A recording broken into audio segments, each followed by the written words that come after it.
Welcome everyone to the 16th Five Institute Budget Seminar 2022, Unpacking the Union Budget 2022-23. Over the years, and 16 years is a long time, this seminar has become part of the post-budget economic landscape of the capital and is keenly looked forward to, perhaps, dare I say it, almost as keenly as the budget. So let me welcome our five panelists, Yamini Aiyar, President and Chief Executive of the Center for Policy Research, Poonam Gupta, DG NCAER, Pinaki Chakraborty, Director NIPFP, Deepak Mishra, Director and Chief Executive ICRIER, and Nishant Chadha, Fellow and Head Projects, IDF. So we have four economists and one political scientist. And as someone with some claim to some kind of training in economics, of course, many years ago, I must tell you, Yamini, how relieved I was to find out that even though you are from the London School of Economics, your basic training is philosophy and political and social science. Given the inability of economists to see eye to eye with one another, or even come to a conclusion on their own, remember Churchill's cry for a one-handed economist? Because economists are always in the habit of saying, on the one hand, but on the other. So imagine where we'd be if we only had five economists today. But anyway, fortunately we don't. We have four economists and one socio-political scientist, so that should make for a treat for all our viewers. But let me not waste any more time and plunge straight into discussion without further ado. But before I do that, and for the regulars of this seminar, allow me to contribute to your store of trivia associated with this event.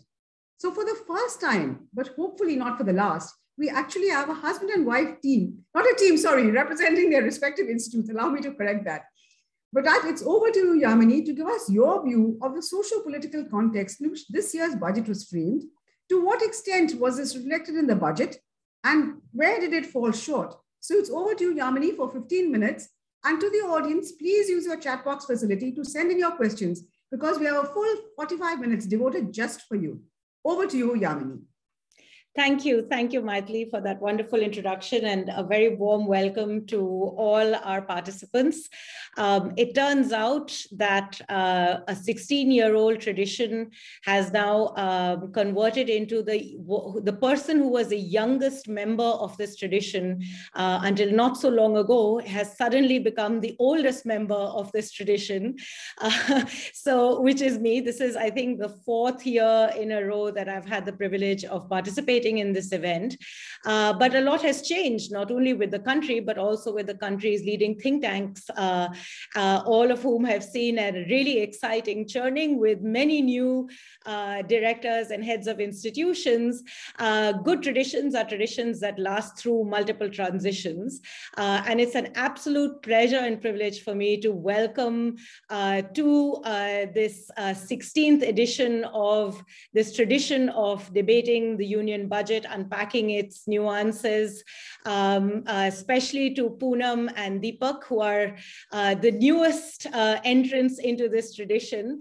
Welcoming back for the second time Pinaki from NIPFP, and joining me and be almost the longest member of this tradition, but I still beat him by a year, Nishant. So very, very warm welcome to all of you. And what's particularly exciting about today is how when I first joined in, there was a quiet giggle amongst all the panelists that perhaps now we won't be accused of being a manel. Now I think we have an equal gender split, a sign that times are changing and changing for the better. So thank you and a very warm welcome to all of you and to our audience. And I hope that this is the last year where we have to do this over Zoom. One of the best parts of this long-standing tradition is that once we've all had the chance to bore you with our presentations, the fun really begins right after, over the course of the questions and answer session, but even more importantly over lunch, where we can squabble with each other and spar in person, face-to-face, and not over Zoom. So hopefully by next year, we'll be all together. With that, let me launch into my remarks for today. Usually, we leave the discussion on the political economy of the budget right to the end. But Mythili rightly said, context matters. And if I may say so, good economics is economics that isn't always managed just by the economists, but economics that recognizes the complexity of the political economy in which policies get implemented. So my role here today is really to frame the context of the conversation and highlight the broader political economy within which the budget has been presented and what this may mean for some of the big policy puzzles and conundrums that we confront. For me, at one, I think there's no getting away from recognizing that the budget was presented. This is the second budget that has been presented against the backdrop of the COVID-19 pandemic and all the many consequences that that placed on our economy and on our society.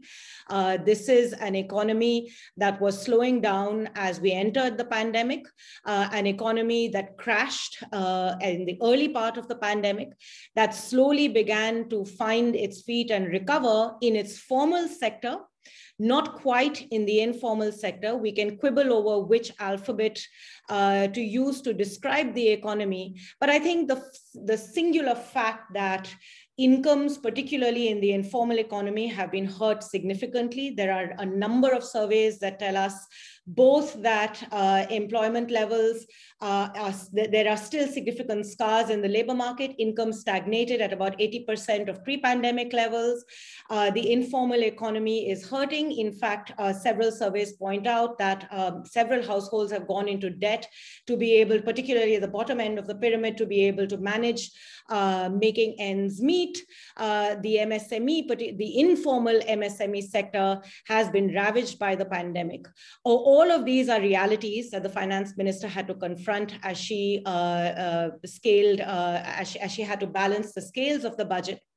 A second really important aspect that I don't think gets discussed enough is that consequent to the pandemic, several critical public services, often provided by the government and sometimes provided through the private sector, also saw a significant hit.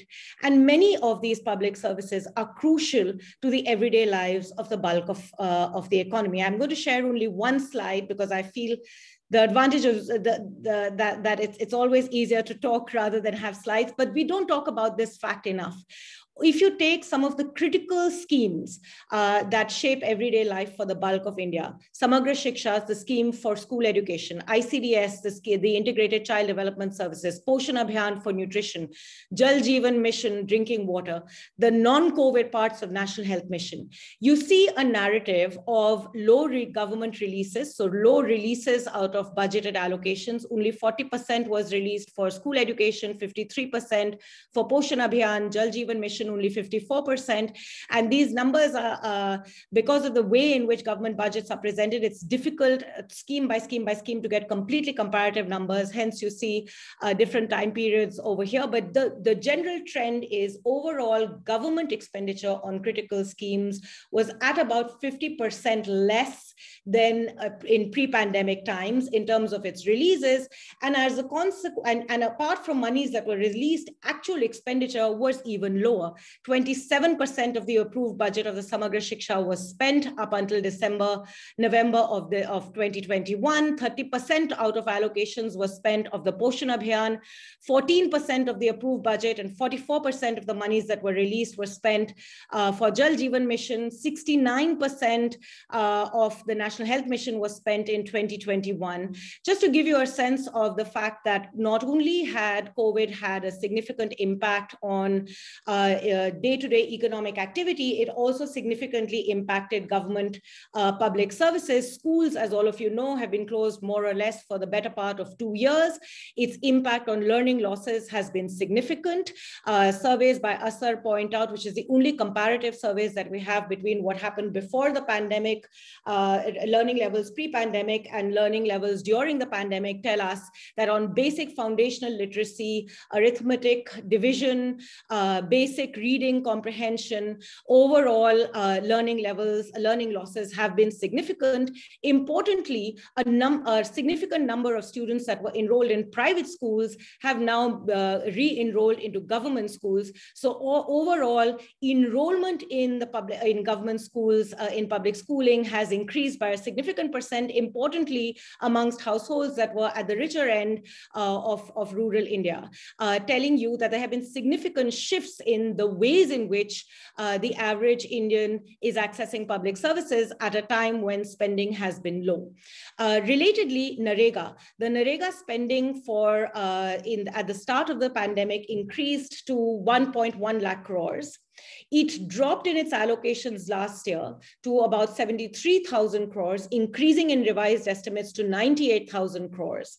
But three things that are really important to remember in the context of NREGA, the most critical social safety net that has seen us through the bulk of the pandemic. Number one, demand for NREGA work still outstrips demand if you compare it to pre-pandemic levels, an important indicator of the extent to which there is still distress in the rural economy. Number two, even though we saw an increase in allocations for NREGA, if you compare the budgeted estimates with the revised estimates, as of the 1st of February, 77 lakh households that wanted work from NREGA still hadn't been able to access work, telling you that budgetary allocations at this point in time do not match the overall need for the scheme or demand for the scheme on the ground. Thirdly, when there are delays in when budget allocations outstrip supply, two very important things happen. Number one, work sites get opened, but we see delays in wages. As a consequence, over several years, and this is a trend that has no political, specific political alignment. We saw it from 2012 onwards. There is a delay in wages. As a consequence, pending wages move from one fiscal year to the next. At this moment in time, 10,000 crores of wages are still pending to be given to people who worked. So there are delays, so delays in wages. And the second very important thing is demand rationing. Work sites are not open, which is why you see 77 lakh households who wanted work under NREGA not accessing work. So the argument that NREGA is a demand-driven scheme and therefore budgetary allocations increase as demand increases doesn't bear out with the reality of how the scheme implements. Another important sign of the context in which the budget was presented, where demand for public services and particularly demand for social safety nets wasn't quite being met by virtue of the funds that were available or the budget or public expenditure that was made available over the pandemic years. It's in this context that the second very crucial context in which the budget was presented needs to be considered. As Ratin Roy has argued often, our macro fiscal position is one which represents what he calls a silent fiscal crisis, in that the ability of the government to raise resources or to raise revenues per its own expectation of revenues that it wants to raise has been relatively lower than its ability to raise revenues. And as a consequence, public expenditure till the pandemic, Government of India, Union government expenditure as a percentage of GDP had been shrinking. The pandemic changed this a little bit. In 2021-22, consequent to the pandemic, expenditure as a percentage of GDP enhanced significantly to about 17%, actually 17.78% of GDP. The following year, this last year, FY 2021-22, expenditure dropped by 1.5% of GDP. Where did expenditure drop? Expenditure dropped largely in the provision of public services. And if you look overall at centrally sponsored schemes, which is the data that I just showed you, many of the key flagship schemes, those are several of the schemes where we saw a significant drop in expenditure. Over this coming fiscal, as the budget has provided for, we are going to continue to see this drop in expenditure from 17.78% in 2020-21 to 16% in 2021-22 to about 15% in FY 23-22 to 23. So once again, the union government expanded its expenditure at the start of the budget primarily to respond to the health and and social safety net requirements, it has consistently over these last 2 years started decreasing its expenditure, even though this year revenue buoyancy improved somewhat. Its expectations of what it wants to raise from revenue remain somewhat modest, almost too conservative for next year. So essentially, we are seeing budgetary decisions being made, or a macro fiscal position that is now one that is perhaps a little more realistic and conservative, but one that is also an admission by the government of its inability to raise resources to the challenge that it confronts. The challenge of disinvestment has been debated quite widely, and once again, that's an indication of the inability of the center to be able to raise resources per its own requirements. Now, this creates two very important conditions in which budgetary decisions were made for this fiscal. Firstly, the government of India the finance minister then has to make a very difficult choice. Do I balance the need for continued safety net or the palliative aspects of the response to the pandemic, which is essentially what the government did in a large way in the first year of the pandemic, FY 2020 to 2021, where NREGA, food subsidy were the two primary pillars for response. The next year, these were scaled down marginally, but food subsidy continued, and NREGA expenditure remained somewhat elevated, although we know very well, as I mentioned earlier, that elevated expenditure didn't quite meet overall demand for the scheme? Or do I look forward to the choices that I need to make for the economy to get back onto a future growth path? It's very clear in the choices that were made as capital expenditure was increased, which is the big bet that this budget made, that capital expenditure increase took place on the back of a significant reduction in revenue expenditure, particularly welfare spending. So all the critical centrally sponsored schemes have seen some cuts and on occasion nominal increases. And as we go into the Q&A, I'm happy to share specific figures with you. So in some senses, the weak macro fiscal position for the center created for the finance minister a difficult decision. And the decision the finance minister has taken is one where clearly the government thinks that we are past the need for providing the basic palliative care to the economy, which is what had been done primarily in the first year and partially in the second year. And we need to look forward. And in that looking forward, the choice has been very clear that the expenditure focus has to be on big capex. Whether that's the right choice or not, it raises a very interesting political economy puzzle. One of the aspects that is very well recognized of the BJP's politics is a politics that is very much an interesting intermingling of a politics of welfarism and a politics of Hindu nationalism.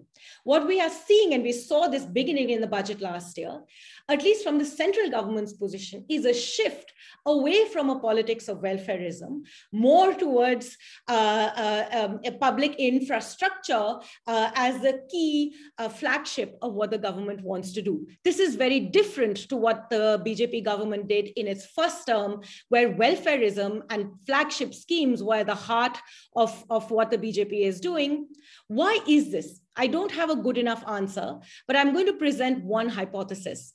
One of the most interesting aspects of the political economy of the centrally sponsored, of the flagship schemes or the welfarism of BJP in the first year was its ability to access direct political attribution through its flagship schemes that yielded positive electoral outcomes. Over these last few years, state governments too have picked up on this trend. And you see across state governments, many of whom are opposition parties, that for state elections, direct benefit transfers and doles or freebies have become part and parcel of the narrative of state elections. Perhaps an interesting choice is being made. In the run-up to state elections, more welfarism may not be able to give the edge to the party as much as a narrative of big infrastructure, highways, roads, and big investments. It's a question mark, but an interesting shift in the nature and dynamic of the politics of the BJP as of today. Remember, 2017 UP elections saw a lot of discussion on Ujjwala. 2022 UP elections are seeing a lot of discussion on highways and expressways. The second important, and I'll end here, aspect of the political economy dynamic of what the weak central government does is the extent to which the central government then encroaches on state expenditures. This challenge of centrally sponsored schemes, the primary vehicle through which the central government supports states, supports social sector expenditure, and the extent to which this undermines state fiscal freedom has long been debated. The 14th Finance Commission set to correct that. The 15th Finance Commission was attempting to continue in that tradition, saying 41% of devolution to states. But the practice of cesses and surcharges has meant that state share as a percentage of gross tax revenue has remained low. That trend continues today at 29%. Capital expenditure, a big shift with capital expenditure of the 1 lakh crores going to states has been presented as an interesting shift towards deeper fiscal federalism, states taking the center stage on capital expenditure.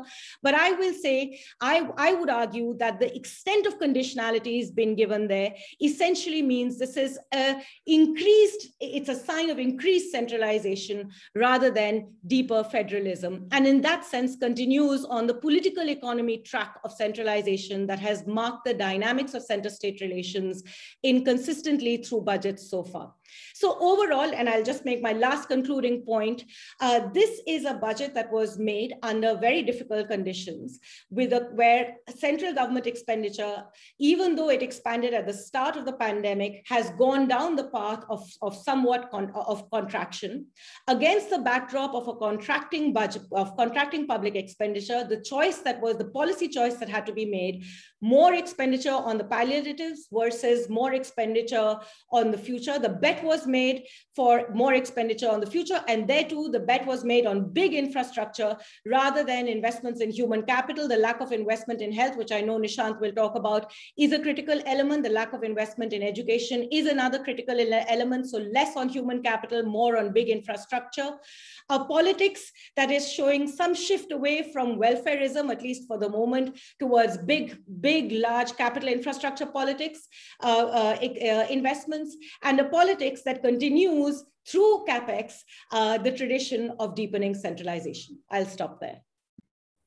Well, thank you very much, Yamini. You've put those policy choices very well and put us in the political, social context in which the budget was framed. Thank you very much. And I'm afraid, as you put it, it's not a very happy story so far. So let me turn now to Poonam for the economic context. Poonam, is a story on the macroeconomic scenario, is it any better than the political scenario? Over to you, Poonam. Sure. Thank you. And Yamini, that was a terrific pitch. I really enjoyed it. And I'll try to not overlap with you. And I'm also mindful of the fact that I have to leave the entire fiscal space to Pinaki. So I'll try to do justice to macro, minus what you said and minus what Pinaki is going to say. So the macroeconomic context of the budget is, as Yamini mentioned, growth has slowed down to 4% during 2019-20. In ongoing research, I'm looking at the slowdown and I have a few explanations, but I won't take the audience time to talk about it. My understanding of the slowdown is a little different from the narratives that we have been reading or hearing about, it being a structural slowdown lasting many years. But that's if there's an interest during the question and answer, I'll get back to it. But more importantly, the slowdown to 4% happened without any apparent shock to the economy. And interestingly, it happened during an environment of macroeconomic stability, which made it an even bigger puzzle. But the implication of the economy being stable in a macroeconomic sense meant that despite low growth, there was some policy space. In fact, there was sufficient policy space to respond to COVID. But very briefly, what do we mean by macroeconomic stability? And so this is a chart that shows growth deceleration to 4%. One more takeaway from this long-term growth chart that I often use in my presentations is that India's average growth rate has accelerated over the last 3 decades.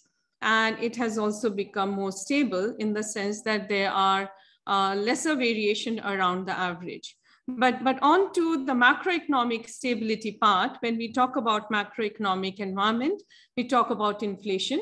It should be stable, it should be low, and each country can define the level of inflation it's comfortable with. For emerging markets, that number is usually 4 to 5%. So in India, over a period of 3 decades, inflation has declined and it has become more stable. Going into the COVID crisis, inflation was around 5.5%, which can be considered to be a reasonable level for India, which is a large emerging market and still a low middle income country. Current account deficit had also declined and it was in very comfortable range. And in fact, this chart shows that it was turning into a surplus towards the end of the fiscal year. Another variable that we talk about is fiscal deficit, because that determines both the excesses in the economy, whether the economy is living beyond its means, and second, the fiscal space. So if fiscal deficit is anchored, it's again within a comfort zone, then an economy and the government can spend during a crisis. Now, 7% fiscal deficit is considered high, again, for a low middle income countries such as India, which is also an emerging market. So when you look at and compare India's fiscal deficit and public debt across countries, and you can choose your comparator group, India stands out as an outlier, both in terms of its level of fiscal deficit and public debt, and that was pre-pandemic. And now it's really off the roof. Non-performing loans and banking sector in general, it took longer for this sector to stabilize, and it was still not completely out of the woods. But the fact that things had started to turn around going into the pandemic meant that there was less to worry about when it came to the stresses in the banking sector. And one can look at the stress and health of the banking sector in multiple ways. Here, I just have non-performing loans because the issues that banks were going through had to do with asset quality. And as we can see, things were not great, but had started to turn around. What this meant was that there was adequate policy room, the economy being macroeconomically stable, though it had decelerated sharply before the pandemic. And then it contracted, as we all know, and we now know these numbers by heart. It contracted by about 7.5% in 2021. And this year, rebound is happening. And this current year, the economy is projected to grow at 9.2%. So there has been a consistent revival of the economy after the first quarter or 2 quarters during the pandemic. Many sectors have actually revived to the pre-pandemic level, which still means 2 years of lost growth. So if the economy has only revived, so on the rightmost bar, we have the gross value added, which is only revived barely to the level that was last seen towards the end of 2019-20, which means that we have lost 2 years of growth. But such was the nature of this crisis. There is one particular segment which is still significantly below the level that was seen 2 years ago, and that's an employment-intensive sector of trades, hotels, hospitality. And it's not surprising that this sector hasn't revived, it being the most contact-intensive sector, and with multiple and repeated restrictions on mobility, the sector is still nearly 8.5% below the level that was seen in 2019-20. Another pocket of weakness is private consumption.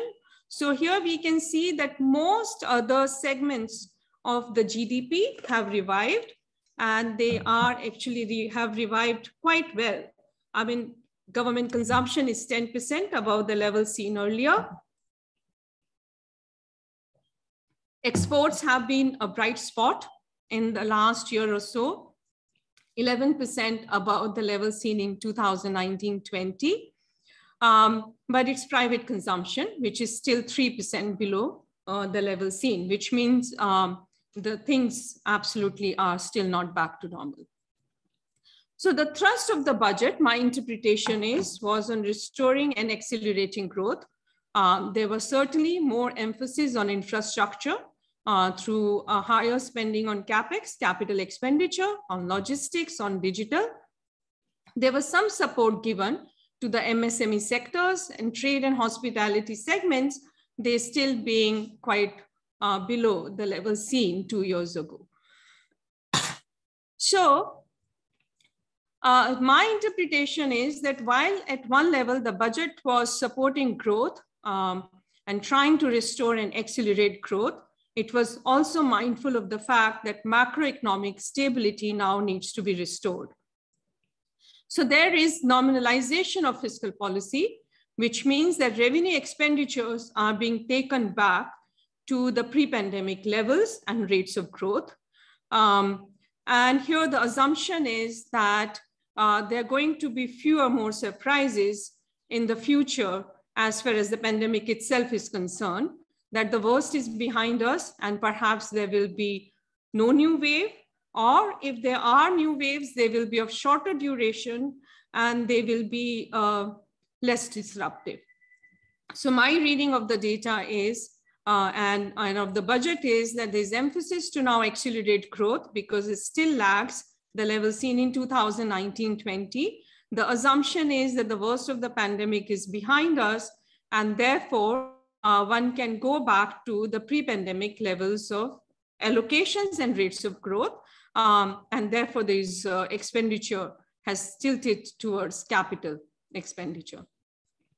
Another thing on which the budget is being hailed all around is that its assumptions are reasonable, perhaps not so conservative when you look at the rates of growth of, let's say, nominal GDP in the years before the pandemic. Average is around 11% over a 5-year pre-pandemic period, or when it comes to gross tax revenue of 10.7% of GDP. Again, the number is not very different from what was seen in 4 or 5 years prior to the crisis. So here, I think it seems to be a little bit of risk aversion when it comes to projecting these numbers. And if things go well, then there will be that much room, I guess, to spend. Now, what has happened to the macroeconomic stability in the last 2 years of the crisis? So we entered the crisis in a very strong position, and then there was very aggressive and very active policy response to the crisis. But let's see what has it done to fiscal deficit, for example. So fiscal deficit is now at a 3-decade high. India was already an outlier going into the crisis when it comes to the level of fiscal deficit, and now it's at even a higher end compared to other countries. Centre's fiscal deficit is still at a very high level despite some consolidation that has been budgeted in. 6.4% of GDP just for the center, again, is quite unusual and much higher than what we saw prior to the crisis. Debt is again at 3 decades high, and it's going to inch up further next year, and perhaps around to 89% of GDP. And these high numbers have implications, of course, for interest payments. So what constrains government spending capacity is perhaps not so much of just the revenues, tax and non-tax. What is also constraining it very, very significantly is the amount spent on servicing its debt. 5.5% of GDP is spent on interest payments. It's more than the entire capital spending of the center and the states. It's more than their combined expenditure on education and health. So I guess if we are talking about creating more room, generating more room in the finances of the government, then we need to talk about the level of debt and interest payments. This is center's payment for servicing its debt, 3.6% of GDP, much higher than the budgeted 2.9% on capital expenditure. So now the question is, how will this debt be financed? How will the entire financing space be shared between the public sector and the private sector? So we know that tax revenues increase slowly, even with a better tax regime and better administration and compliance. And compressing revenue spending further will be hard. A large part of revenue spending is non-discretionary and sticky. Reducing it further is not feasible. So the only way to square this circle is that non-tax revenues have to increase through privatization and monetization. Another thing is that though government spending on infrastructure is absolutely welcome, it's still very small relative to the private sector's investment numbers and relative to India's need to spend on infrastructure. So government's limited resources may be leveraged better to bring in private sector into infrastructure spending. And I also wonder whether there is scope for more efficiency gain when it comes to debt financing. What I mean by that is the terms on which the debt is being financed. And it's very simple. The debt is being financed primarily through government bonds and through small scale savings. And both of these are relatively expensive instruments. So the rate of interest is 7 to 8%. Borrowing externally is risky, but if the government goes ahead with its borrowing program, there'll be very little left domestically to finance extra investment and extra private sector spending. So perhaps private sector will borrow more externally, or either through equity or debt. Basically, they'll be raising their capital needs more externally. On top of that, the environment is going to be challenging. So therefore, this budget actually had to treat very carefully the demand from various quarters to spend on revenue, on different schemes versus capital expenditure, and still trying to consolidate. And that's exactly the challenge that the budget has tried to navigate. The environment is becoming challenging, both because domestic interest rates are now slightly higher, still within the comfort zone of 4 to 6%, but the global environment is turning around a little bit. So here the global environment is actually a little mixed. Trade outlook is great, and it's a bright spot. But it's being counterweighted by a tightening liquidity outlook. Bank of England has already raised its policy rates twice. Fed is going to follow the suit this year, and even the European Central Bank may tighten as well. And our research shows that the government of India's bond yields co-move very closely with the US bond yields. So if the US tightens its policy rates, there will be implications for India's cost of financing its debt. India, as we all know, is an importer of oil and other commodities.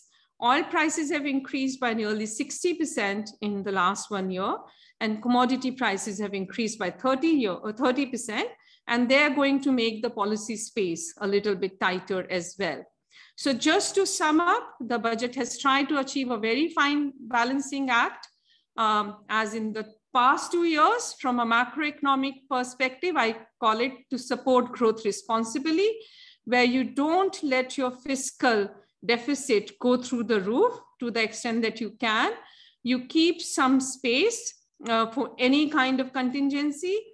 And what you do is that you improve the quality of expenditure, which means that you increase the allocation to capital versus revenue expenditure.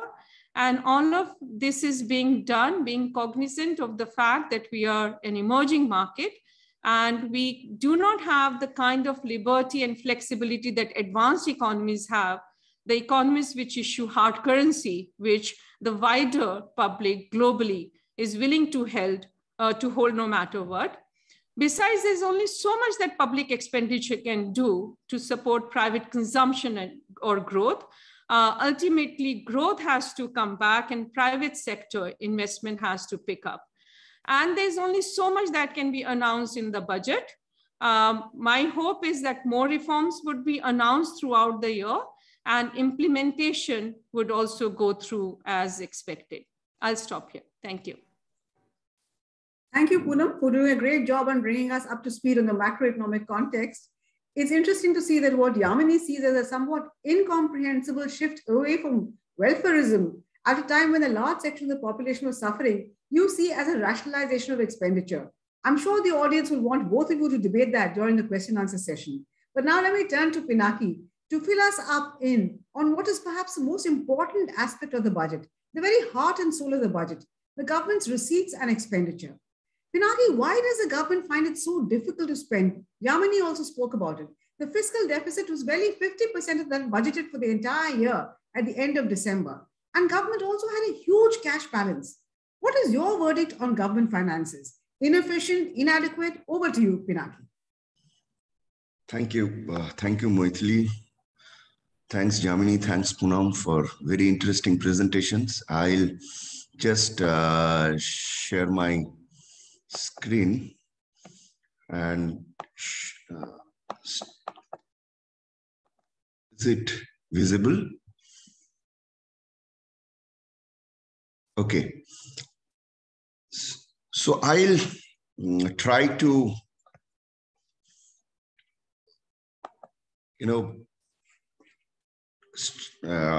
have 4 broad sections in terms of, understanding this budget, and would like to show some data, long-term data on fisc to see and try to understand what is happening.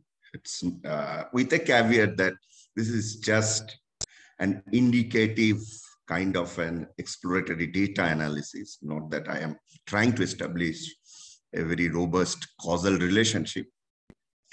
That's the first part of the presentation, which I will also try to map against various catastrophic and crisis events of India since 1950-51. Then I'll talk very briefly about the fiscal consolidation strategy 2023, key issues and challenges.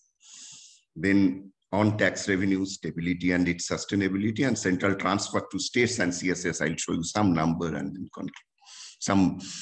So let me start. So if yes. Do you want to put it in the animation mode so that we can see the full slide? Yeah. Thank you. Thanks.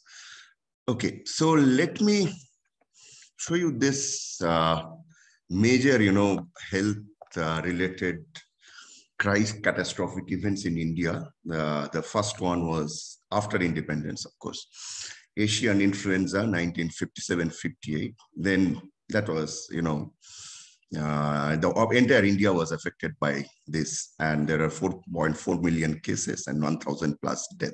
Then we had smallpox, but number of fatality was much higher. Then we had 2019 swine flu and the COVID, and as you can see from the data, the order and scale of COVID catastrophe is not at all comparable with other crises that India faced. So now, as I said, I'm not going to make any causal relationship or anything. This is just data, just to see the trend. Now, if we look at plot this along with other major crises India had, and if we see the government expenditure from 1950-51 to 2022-23 BE budget estimates as a percentage of the GDP, there are 2-3 things that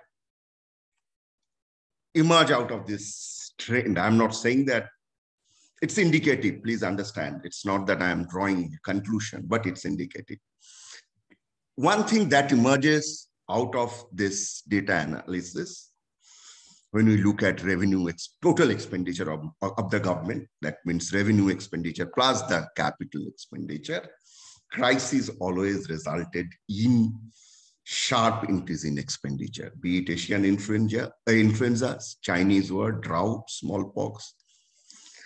The only time when there was continuous fiscal expansion was 1974 to 1986-87.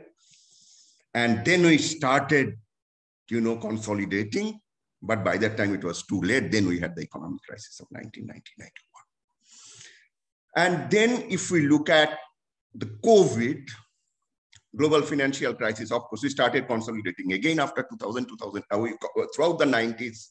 And then global financial crisis again resulted in huge increase in fiscal deficit from the level where it was in 2002-3 and 2004-5.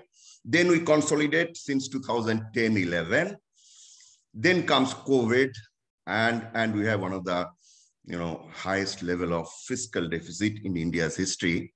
And then if we look at 21-21, 22-20 RE and 22-23 BE, we see some consolidation happening. And that also is more or less, in line with the kind of consolidation happened when we had other serious macro and other catastrophic events. So that's the broad trend that I see in this data. And revenues, of course, it has increased over time. But if we look at last 70 years data, revenue expenditure of the net to the center. So I'm not talking about the gross tax revenue, because that's what is available with the center to spend. And that, I think, since early 2000, it increased for some period of time, and then it remained at around 9.5, and now it has declined to less than 7.5%, at around 7.5% of GDP. So that's the broad pattern that emerges. And if we plot this against the crisis and the fiscal imbalances, so debt and deficit, we do see that there is major increase in debt and deficit at various crisis period, and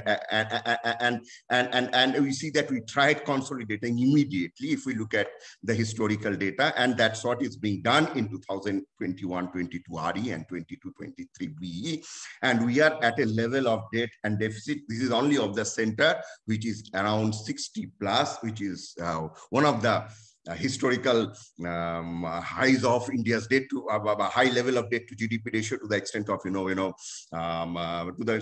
60%. And if we add the center's debt to state debt, it will be around 90% of 90%. So that's the kind of number that we get now.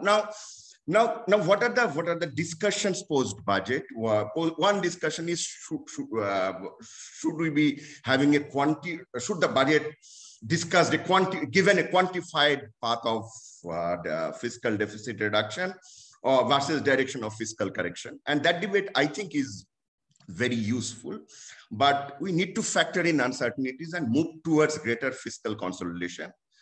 The data that I had shown in the last two slides, I think it's very important that we consolidate and we consolidate fast.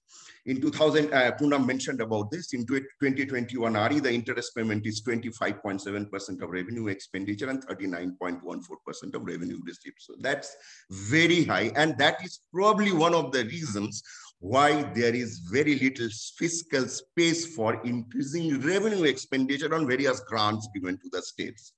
And fiscal expansion needs to take into consideration the shrinking primary revenue expenditure space due to the rise in interest payment.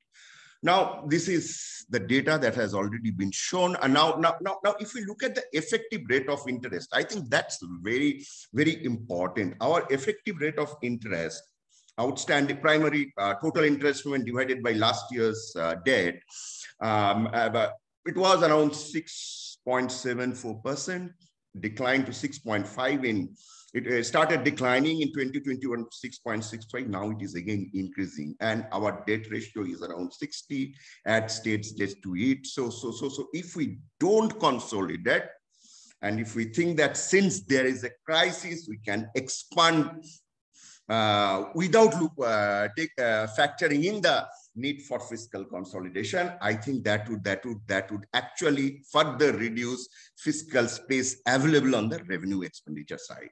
So that's the second point. Now let me come to the central transfers and to states and union budget. Now there has been a lot of discussions about what happened to the transfer post-COVID.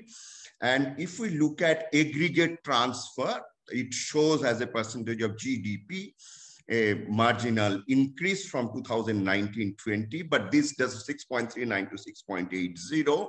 That's because the taxes have contracted, so the tax devolution has fallen sharply. So and the increase in grant could not really compensate it fully, but overall there is an increase, and total transfers to states, if we look at in 2022-23, it's estimated at 6.80%. That's the story.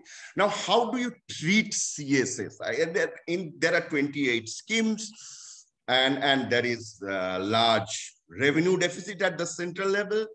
And center is essentially borrowing and giving grants to the states. Now such a financing pattern beyond a point has its is not sustainable. So if we look at share of CSS in revenue deficit, so share of CSS in revenue deficit was 60% in 15-16.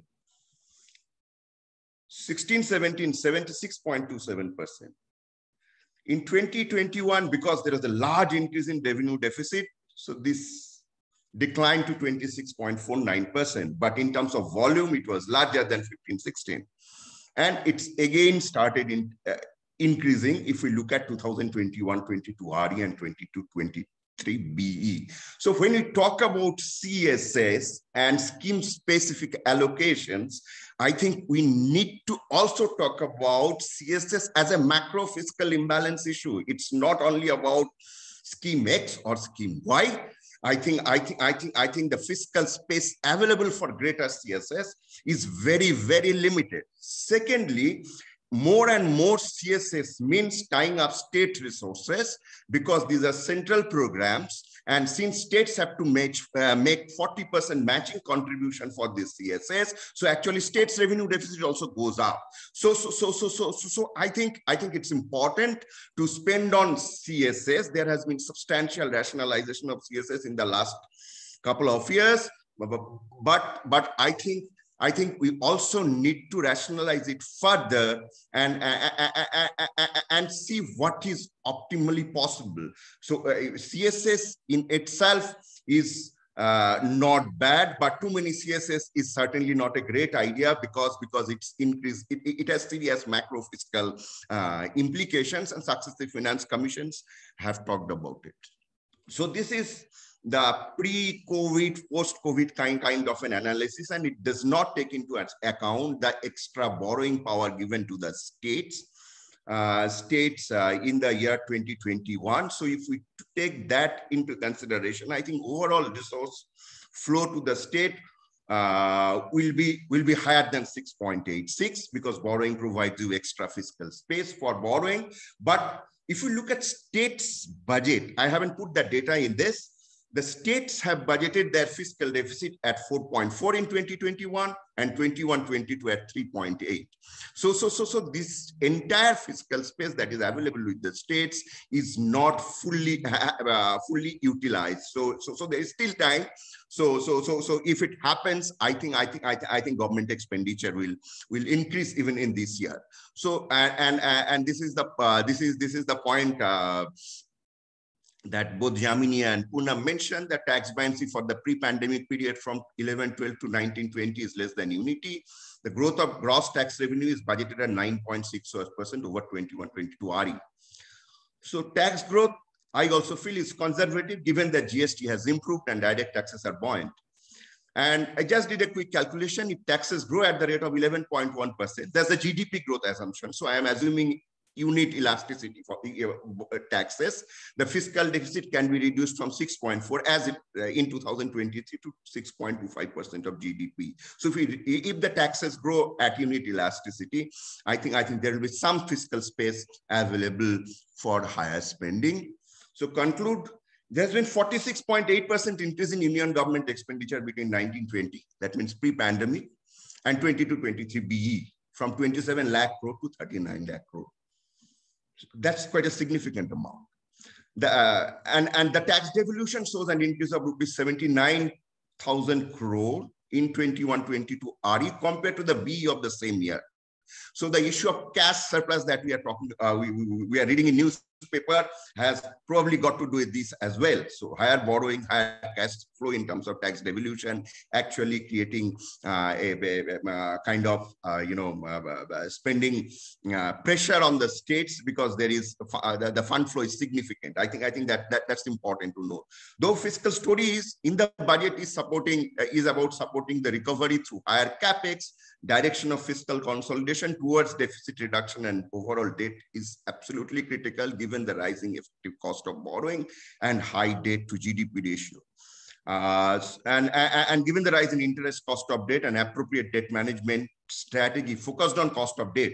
Actually, we don't talk about debt management much when you talk about aggregate volume of debt. So there are nuances there. So I think may reduce the burden of interest payment in the medium term. Thank you very much. Thank you, Pinaki. That was a very interesting insight that you gave about government's finances. And you spoke of the quality and versus the quantity debate in the context of government spending. Also, you emphasized the limited space available to the government. But that really leaves unanswered the question of what can government do, given the fact that the center's finances have implications and spillover effects for state finances. Also, what can the union government do? Can it really abdicate its responsibility to its citizens? But I'll leave that to the question answer session. So for now, let me move over to Deepak. Deepak, Poonam described the trade outlook as bright. Do you share that view? Will the world recovery come to our rescue, or will it pose headwinds by way of higher oil prices, higher commodity prices, capital flight? Is digitization a bright spot in an otherwise fairly bleak scenario? So that with that, it's over to you, Deepak, to shed light on all these issues. Deepak.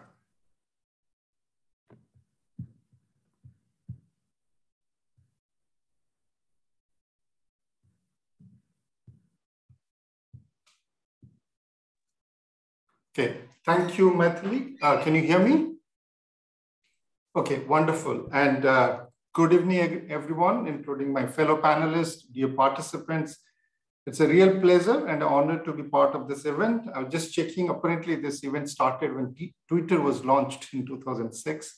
So that tells you the endurance of this event. So I'm really happy that I'm part of this consecutive 16 years of event that has gone through. So exactly 4 years ago, in January 2018, this picture you see on your screen sent a shockwave through the global policymaking circle. It shows the president of China, the Secretary General of Communist Party, Xi Jinping, delivering his annual lecture after the new year. What caught people's attention is not what Xi said, but what was in the bookshelf. The two books that were prominently displayed in his bookshelf were The Master Algorithm and The Augmented Life in the Smart Lane. The fact that the president of China was reading such a techie book was seen as how informative and clued in the Chinese policymakers were. I was in US at that time, and many of my American friends wondered if their president is not even interested to read the Delhi National Security Brief, how can US compete with China in the era of Industrial Revolution 4.0? I, as an Indian, also wonder whether our leaders will be technically as proficient as the counterparts in China. I'm delighted to say that I didn't have to wait too long. And in fact, this budget delivered quite a lot that I was hoping for. This year's budget should go down in the history as the first budget to mainstream new economy issues in the public discourse. So it's not just the 20-year-olds who are talking about blockchains, non-fungible tokens, crypto assets, CBDCs, but the parents and grandparents too. It's debatable whether this is a good thing or a bad thing, but there is no debate that the finance minister has infused a whole set of new vocabulary to the post-budget discourse. The budget laid out 4 priorities, which I'd like to paraphrase slightly as integration, inclusion, investment, and innovation. What FM referred to as the PM Gati Shakti is about creating a highly efficient logistics system in the country to further integrate the domestic market as well as integrate India with the rest of the world. The second pillar, inclusion, or what she called the inclusive development, is about urgently dealing with post-COVID scars, including bridging the learning gap, strengthening the healthcare system, dealing with farmers' plight, connecting every household with pipe water, reviving informal sector, and the MSMEs. The third priority was financing investment, or simply as investment. Here, the budget aims to create a virtuous cycle of infrastructure, investment, employment by boosting public investment, lowering the cost of doing business, and improving the ease of living. And finally, the last priority, which was a mouthful, productivity enhancement, sunrise opportunities, energy transition, and climate action. And this was the most forward-looking part of the budget to strengthen the foundation of the new economy by promoting technology-enabled development, energy transition, and climate change. I believe these 4 I's together perform a pretty decent balancing act of dealing with the immediate imperatives of the post-COVID world, sustaining the growth momentum while keeping an eye on the long-term prize of rapid and inclusive development. So let me get into the budget backdrop. So we heard Poonam mention about the macro situation before the budget. Pinaki talked about the fiscal situation before the budget. So let me talk about, and I'm going to focus only on 2 areas, trade, investment, and digital technology. And so I'm going to give you a little bit of what was happening in this part. So first on the trade, as this picture shows, that India's global integration or integration of the Indian economy with the rest of the world has been one of the fastest, at least among the G20 countries. So here I have only the G20 countries, and it was actually the second fastest except or excluding China, the fastest excluding China. So India's exports have been growing on average about 12% over the last 21 years. Imports at 13%. So India has been having a deficit on trade, but not a massive one. And the China is the reverse. But what's important is India's trade, both imports and exports, are growing twice the rate that which was the average for the G20 countries. And as I said, while India was running a trade deficit, its overall current account deficit was relatively low, except during the taper tantrum years of 2013, and was financed through surplus in service trade and record remittances. But unfortunately, this very interesting story on integration has unraveled in the last few years, and specifically in the post-2008-9 global financial crisis. In recent years, trade has grown slower than GDP, and India has experienced a much faster disintegration, if I can use that word, than most other G20 countries. FDI has been more resilient, but India has never been a huge recipient of FDI if you compare it as a share of GDP, not in absolute term. So clearly, when it comes to trade, the long-term story is very positive, but in the last few years, a lot of the sheen of that story has been taken off. While India has been struggling with the traditional sectors, what's pretty impressive is that it has been doing very well in closing the gap in the new economy sectors. So it took nearly 50 years for India to start electrification since the invention of the electric bulbs by Thomas Edison. Indians use computers after 20 years after the counterparts used it in the West. But interestingly, and it's pretty hard to believe this data, which I think is from pretty authoritative source, shows that there are now more Indians who own crypto assets than the next 9 countries combined. I've never seen this kind of thing. Crypto was invented in 2008.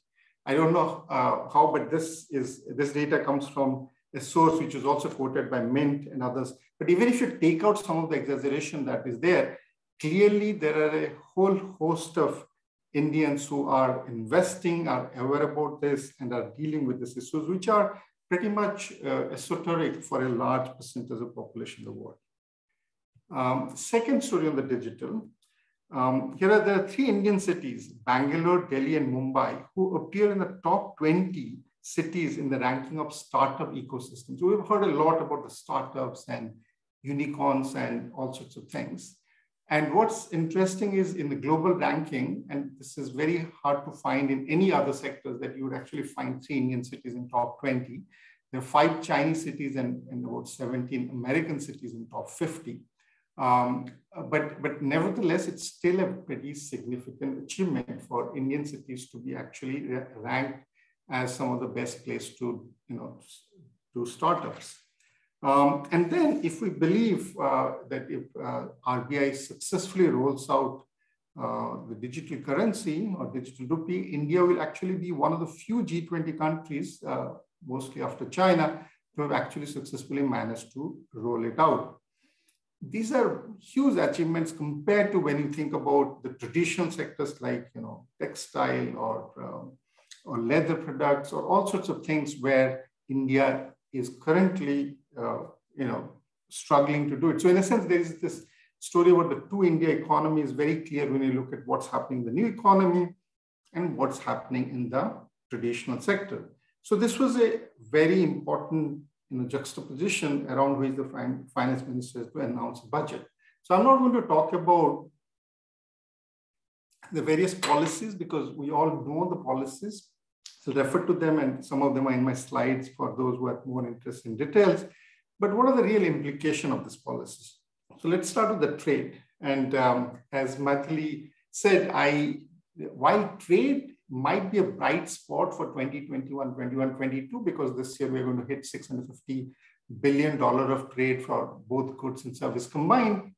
But when you come to think of the trade policies and what the budget has in store for it, I would say it's a mixed bag. So there are certainly a lot of positive developments. So there's a strong push to multimodal logistics and connectivity. So the Gati Shakti National Master Plan expresses much needed push for altering logistics and transport connectivity from impediment to catalyst, and bodes well for India's export competitiveness. Similarly, there are also measures to enhance exports. There's a discussion about new legislation to replace the SCZ Act in consultation with the states, and a whole slew of easing of doing business 2.0 and qualitative improvement. But what's the part which I feel is slightly disappointing is the fact that the budget talks about providing incentives for local manufacturing through protectionism, in the sense that for many sectors and commodities, duty exemptions have been revoked. As many as 350 custom duty exemptions have been withdrawn. The budget proposed gradual phasing out of concessional rates in capital goods and projects imports and imposition of moderate tariff of 7.5%. In order to revive domestic manufacturing, many duty-related measures have been announced. Duty exemptions have been proposed to be phased out in some sectors such as agriculture produce, chemicals, fabrics, medical devices, drugs and medicines, where there is sufficient domestic capacity. So some of you might have read Arvind Panagaria's op-ed in TOI, where he said, this is an otherwise nice budget, this is a blemish, and this is a slippery slope, because once you start going this route, it's very hard to know when to stop, how to stop, and how do you revoke some of these incentive structures? How do you know that this is actually bearing fruits? So this is a fairly difficult thing happening at a time when the world itself is growing more protectionist. So clearly this is not going to bode very well for massive export from India, at least in the short term. But as I said, it's a mixed bag because there are, of course, other things that are adding to the competitiveness. So in a sense, one has to look at the net impact of this. Of course, there is also not a clear pathway to boost manufacturing linked to GVCs. I also wanted to mention that there's very little in terms of encouraging labor force participation, especially female labor force participation, given that we know this is a huge scope for improvement for India. So while this is a mixed bag, I think there's a lot to celebrate when it comes to digital economy. Again, the detailed reforms are there for you to see, but I would say one of the things that this budget has done is, I would call it the platformization of the Indian economy. So you look at every sector, and technology and digital technology being used as a horizontal or as a cross-cutting themes across all sectors, whether it's health, whether it's skills, agriculture, service delivery, and there's a whole host. And this is a area where India has already achieved good success. So the public digital platform that India has built, from Aadhaar to India Stack to financial aggregators, things are actually working. So one obviously can capitalize on this, and seems like the finance minister and the prime minister have obviously pushed this agenda pretty far in the budget. But I would say that while these are important, this needs to be complemented with reforms, and there are whole host of things that needs to come together for all these reforms to deliver on the ground. And here I leave you with two things. First is that while the pivot to the new economy is most welcome, but its benefits need to be shared more widely. And that's because the new economy technology tends to be productivity biased, skills biased, and voice biased. This is coming from some global literature that actually shows the firms which are more productive tends to be even better using technology. Skilled workers can use technology better than unskilled workers, and government and large corporates who already have a lot of voice can actually use this to control rather than empower the citizens. So it's very important that when you're thinking of the new economy as a big source of growth for the country, we need to ensure that the analog foundation below the digital economy is stronger, which means much better investment climate, much more focus on skills and education, and much more accountable and transparent governance. So that's kind of one thing. So if India is going to use this, and I think it's a huge opportunity, I think we should ensure that we invest on those analog foundations of the digital economy.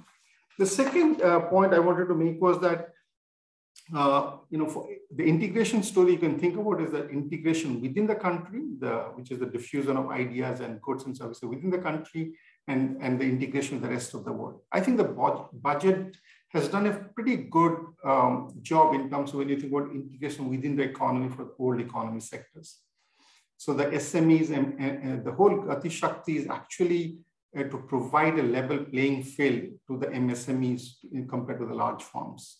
And so in a sense, that's the strongest part of the budget. What is weaker is anchoring or connecting the anchor firms, the large exports to the GVCs. And whereas in the new economy, it's the reverse.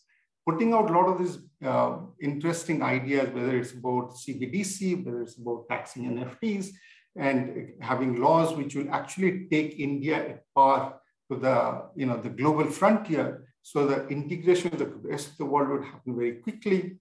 What's needed is to focus on making sure that the rest of the India actually benefits faster or more from this benefit. So the whole issue of digital divide and other things becomes very prominent. I think there's a lot in the budget, but if you look at the proportion, the new economy has a stronger focus on connecting India to the rest of the world, whereas the old economy is more about this. So in a sense, that's the complementary part of the reforms that needs to be done.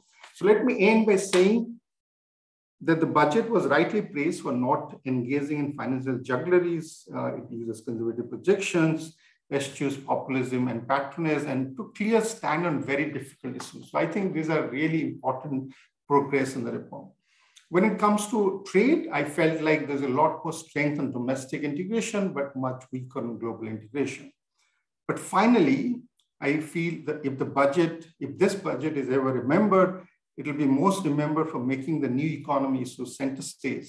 It will be perhaps the most enduring legacy of the finance minister, that she laid the foundation of a new and promising economy in India. But success is neither automatic nor assured. Implementation has and will remain India's Achilles heel. Thank you very much for your attention.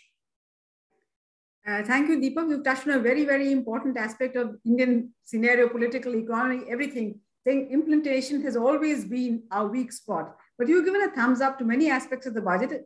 And I'm sure some of your co-panelists and perhaps some of our viewers also might want to quiz you on that a little later. But since we're running much behind time, let me turn the floor over to Nishant to fill us in on the social infrastructure. Nishant.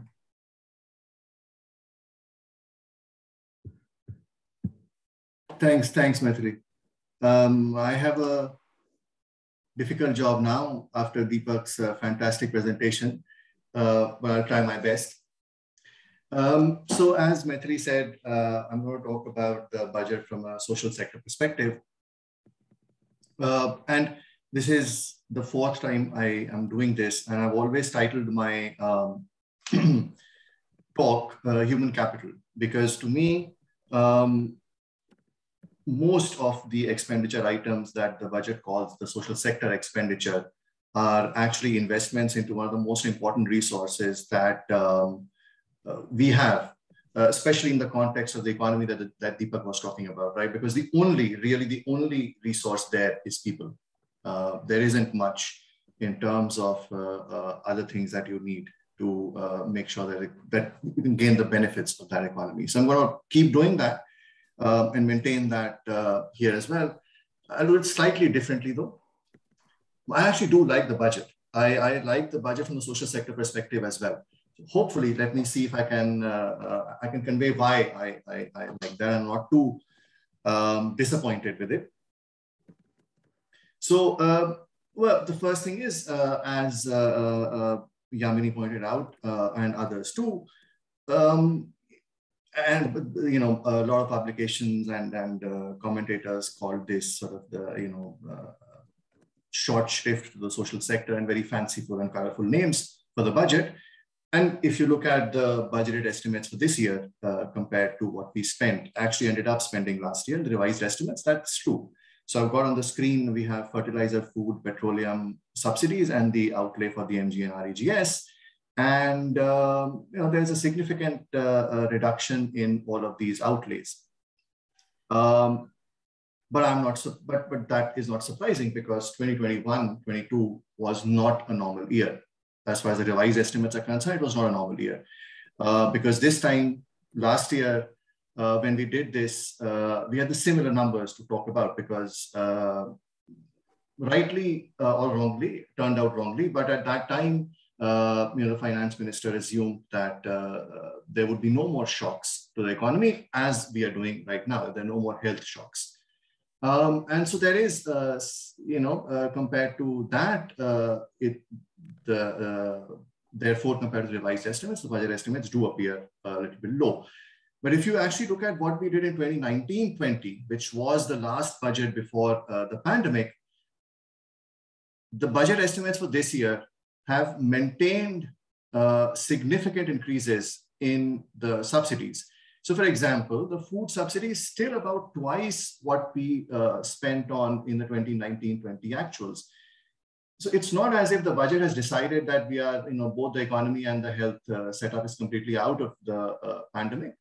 But we can quibble about whether it should be 5% higher, 5% lower. But I think, a 90% increase, even in nominal, even in real terms, is a substantial sort of nod to the fact that food subsidies might be required to be high for a while. The MG and REGS budget, of course, is marginally lower in real terms compared to the 2019-20 actuals. Again, I'm not too concerned about that, because I think Yamini knows this is something I keep talking about when I talk about the NREGS. I'm going to slightly repeat that again this time. I think when we talk about the NREGS, we sort of seem to have given up that the only way employment can be provided in rural areas is through NREGS jobs. I find that a little bit problematic as an assumption going forward. And this is what I mean, right? NREGS creates, it's a employment guarantee scheme. I would call it an unemployment insurance scheme, but it does give out, you have to work to get benefits under it. So suppose the outlay for the NREGS, I'm going to do a back of the envelope calculation. This is very, there is nothing, no analysis in this. This is very simple 5-minute calculation that I just did to convince myself that things are not as bad as they seem. So the NREGS outlay is, if it was 100,000 crores, which would be about 27,000 crores higher than what is budgeted for this year. 60% of this would go to wages at least, because the NREGS wages to capital ratio has to be at least 60 to 40. And so that is about 16,200 crores additional in wages that would have flown to the rural poor, right? But what did we end up doing? Part of it is part of everything, all these budgets and the borrowing is going to a massive increase in infrastructure outlay, right? So this is the increase. I'm not talking about the total infrastructure outlay, right? So there's a 200,000 crore increase from the center, and then there's a 1 lakh crore easy available loans that the states can avail of. I did some digging around, and in 2018, according to some project management reports, 10% of construction cost for a road project is wages. And that means that if you're able to spend all of this 300,000 crores within the year as is being planned, we pay out about 30,000 crore in wages.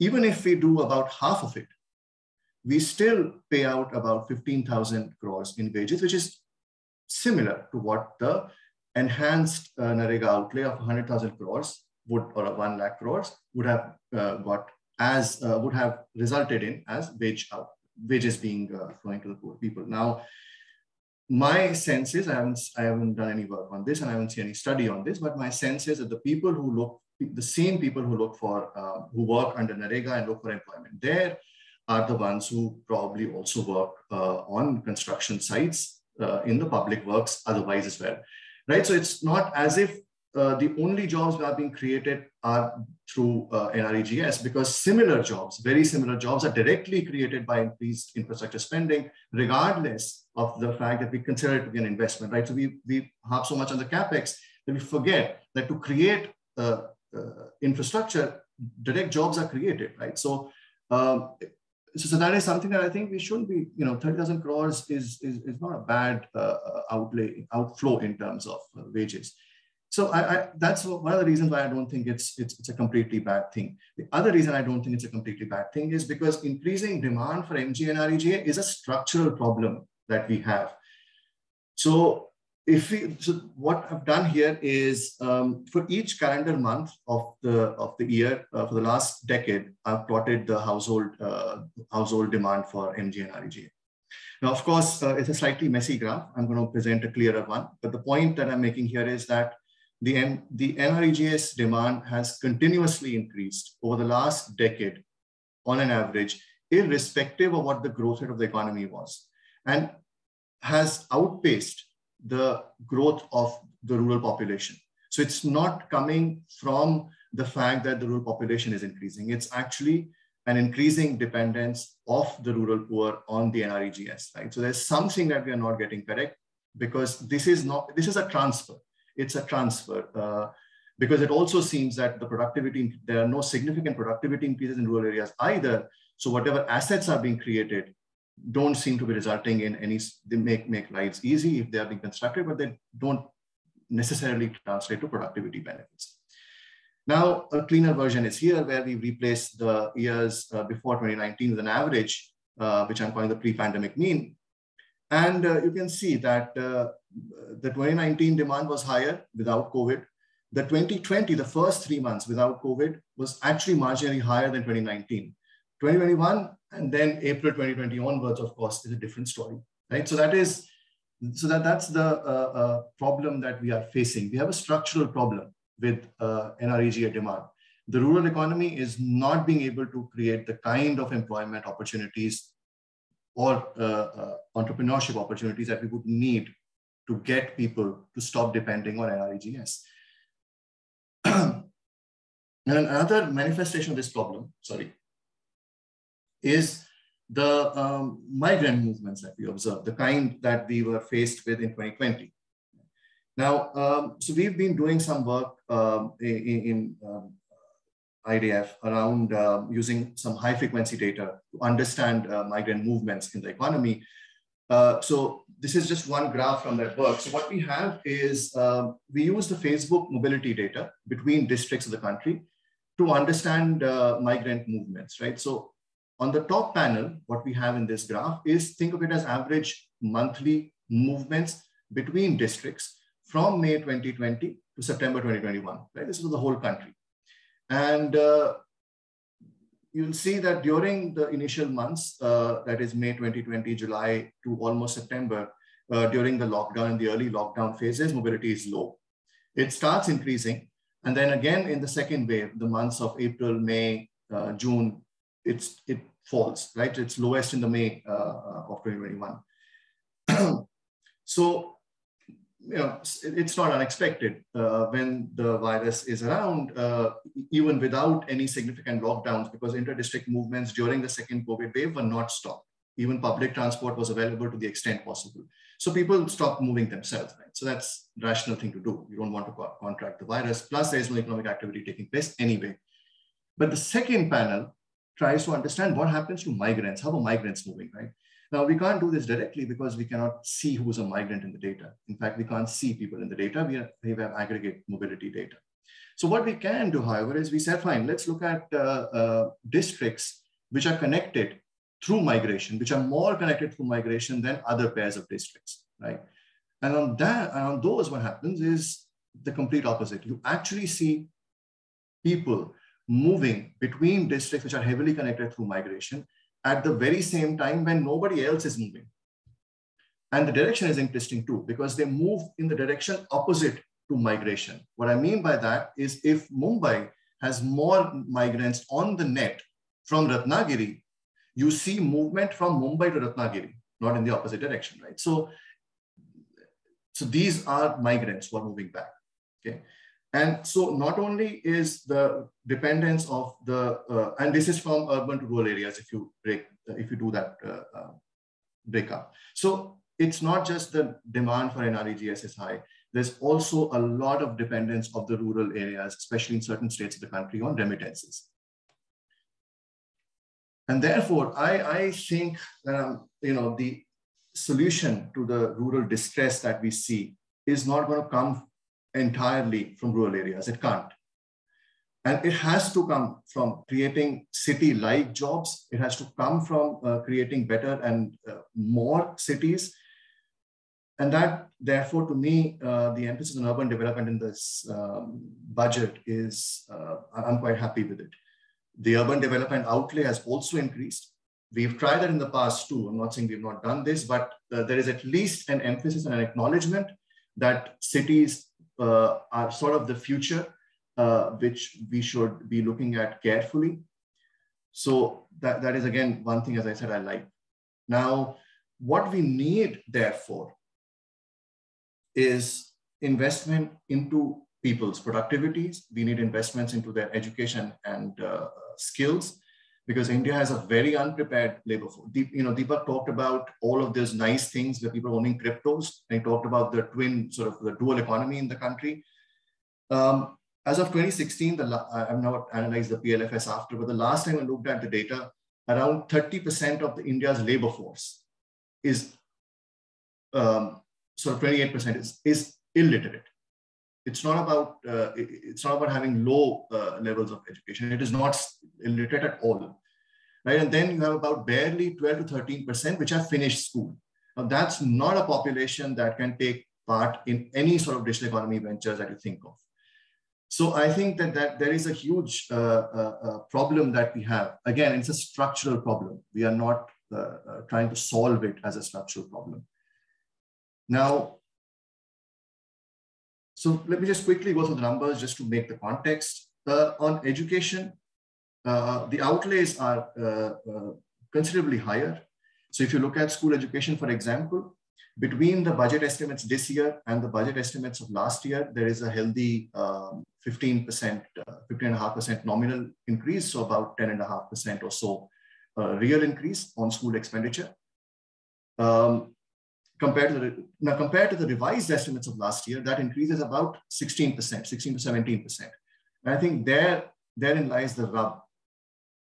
We are unable, consistently year on year, we are unable to spend the money that we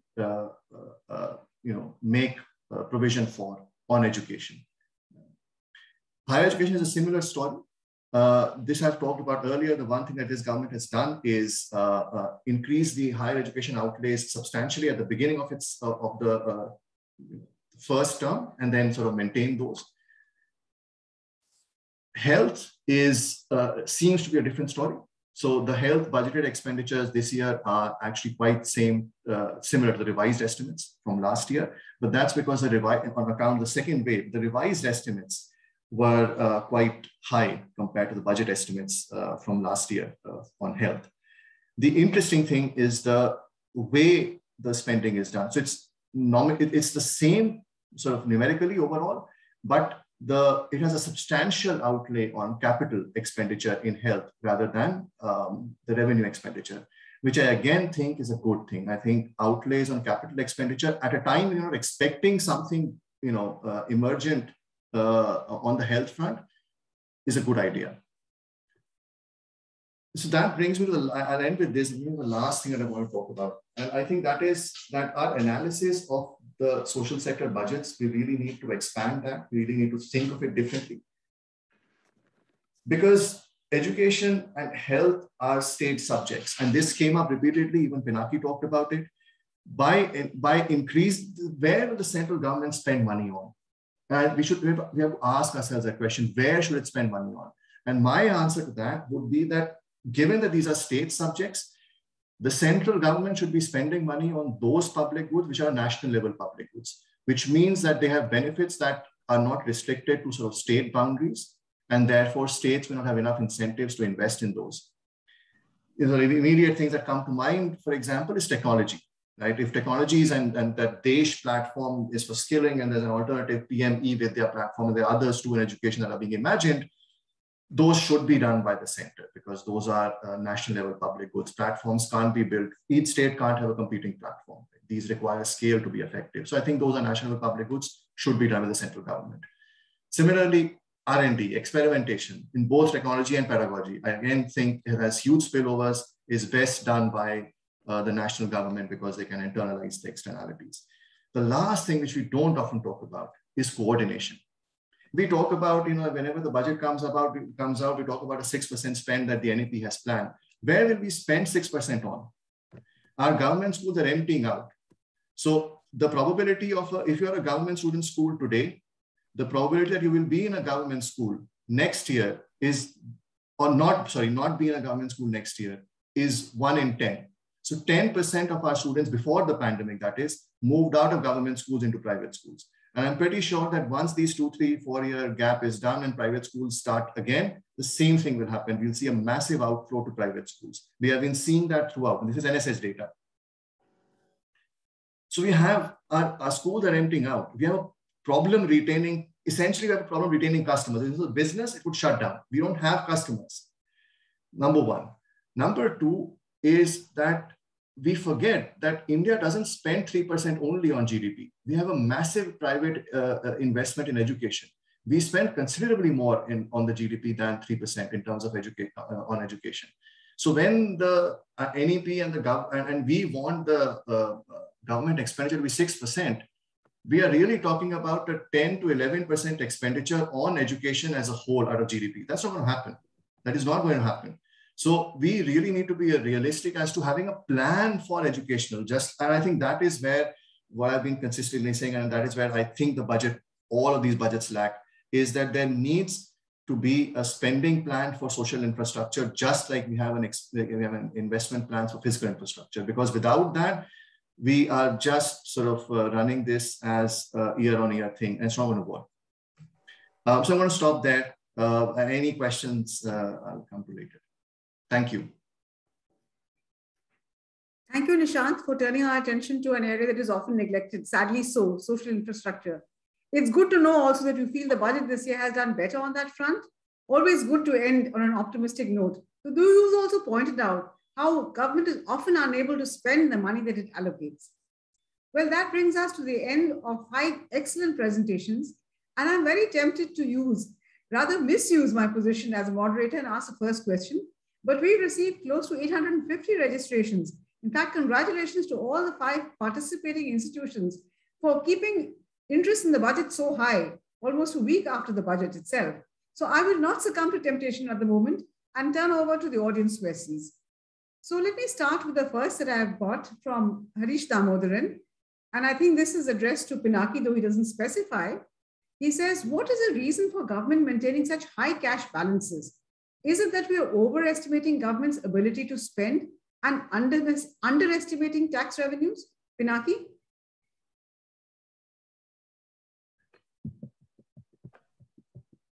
Thank you. I think when we are talking about cash surplus, we are talking about states. And if we look at this accumulation of cash surplus... Let me just interrupt you there. It is not just states, it's even the center. The union government also had substantial cash balances, both at the end of last year fiscal as well as this fiscal also, if you go by the budget. So why should the government, which is borrowing so much, have a cash balance at all, a surplus cash balance? Center's fiscal deficit in the month of November was, I haven't looked at December, January data, was only 64% of the fiscal deficit. So where is the cash balance? So I'm talking about cash balances at the state level. And if we look at the cash balances and if we look at the history of cash balances, I think it's a precautionary measure. Center can always borrow, states cannot. So there is a limit to their borrowing. And next year, they are getting into the 3% fiscal deficit target provided by the Finance Commission, 15th Finance Commission. So, and if we look at the history of cash surplus after the global financial crisis, also up to 2014-15, there was huge accumulation of cash surpluses by big states. So they were borrowing, but their cash surplus was huge. I think that is where the fiscal space lies.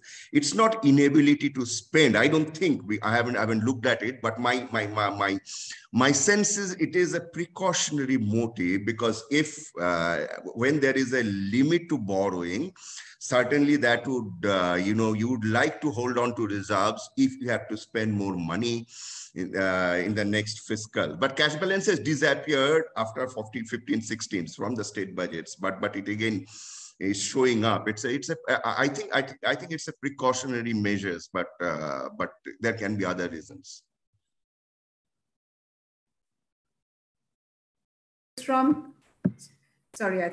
Next question is from Kanu Priya. And I think perhaps this could be answered by Poonam, but others are welcome to join in if they wish. The question is that, will the budget prove stagflationary thanks to the focus on capex and neglect of boosting private consumption demand? So it seems to fall within Poonam's area, but anybody else who wants to kind of pitch in is welcome to. Poonam. Right. So stagflation, for those who are wondering what it means high inflation combined with low growth. So there's only so much, as I said on my last slide, that the budget can do when it comes to whether pushing for growth or, for that matter, inflation. But I think if I just paraphrase this question and ask, what is the inflation going to be like going forward, and what is the growth rate going to be like going forward? So my sense is that there is now some tolerance for inflation to exceed 5%, still remaining within the inflation targeting band. And I think that's the outcome we are going to be seeing, 5.5% of inflation. Growth, my best guess of growth is 5 pre-COVID years, minus 2019-20, so 7%. So that is hardly a stagflationary scenario. And as I said, there is very limited influence that the budget can have on any of these two indicators. Government consumption and government investment, in terms of their size, pale when compared to private investment and private consumption. So I doubt that we are going to be seeing a stagflationary phenomenon in the next year or two.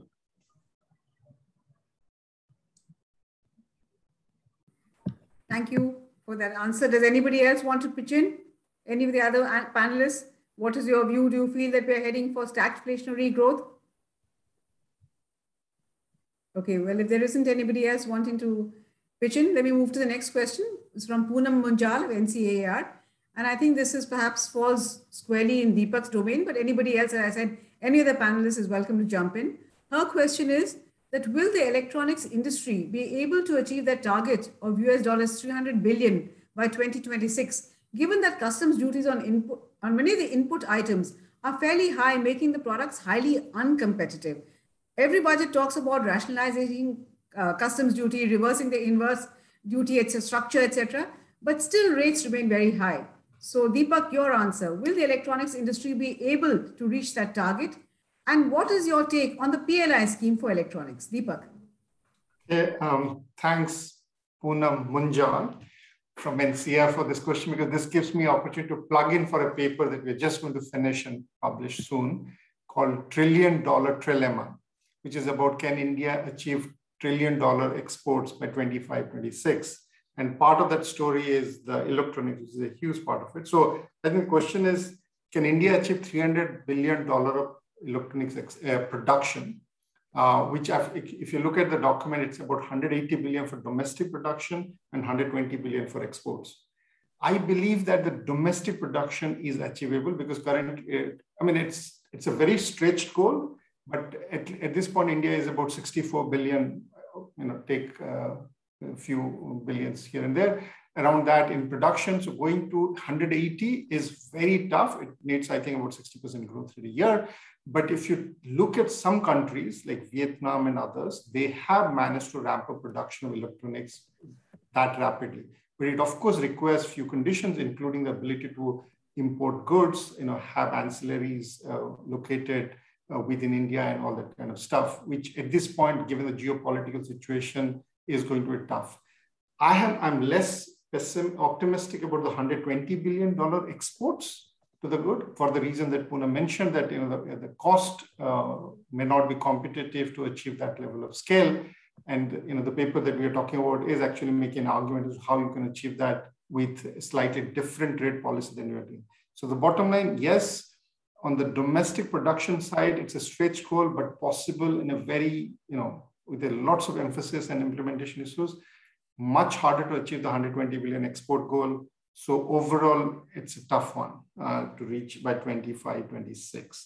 In terms of PLI, very early to say. I think there has been some good positive signs, but the numbers are, it's hardly been implemented. I think the only one where there's really positive hope is the mobile and smartphone ones, where things are really looking good.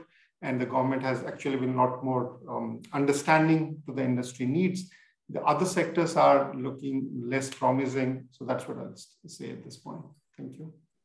Thank you, Deepak, for answering Poonam's queries and also for plugging about your next forthcoming paper. That was an interesting opportunity so that you didn't let go waste. Okay, Deepak, thank you so much. Well, Yamini, there's a question coming your way from Ankit Suri. She says that he says that you had talked about some conditions for the center's transfers to states.